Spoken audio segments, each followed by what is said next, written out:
ya kamata ka ji tsoron Allah Muhammadu Buhari, ya kamata ka ji tsoron Allah. Wannan bushewar zuciya taka ta yi yawa, wannan rashin tausayi naka, ko dai kai a Fir'auna Buhari ai iyaka abin da zaka yi kenan, iyaka abin da zaka yi na rashin tausayi kenan.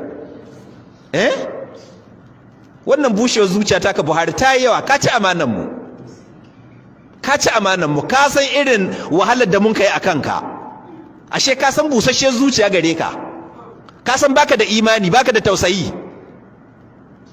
Yadda mai imani yana barin mutane cikin wannan tasku, tunda ba 'ya'yanka bane, ga mata wasu da goyo da ƙananan yara cikin wannan tasku, cikin wannan bala'i, kuma gwamnati ta kawo ido ta samu su. Wace irin gwamnati ce wannan?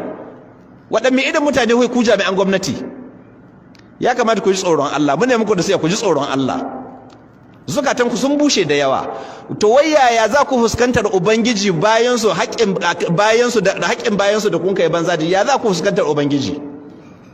Rantsuwa hukun kai Buhari, kana musulmi, an ka baka Qur'ani, kai rantsuwa za ka yi adalci. Yanzu waɗannan ka yi musu adalci? A kama su, kana da wadda ka kai ka kwato su amma haƙƙale su?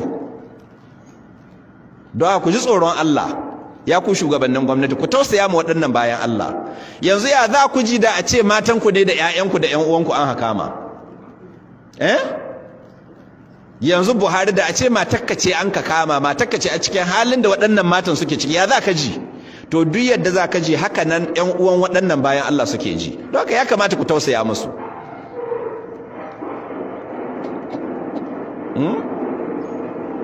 Menene shi ko?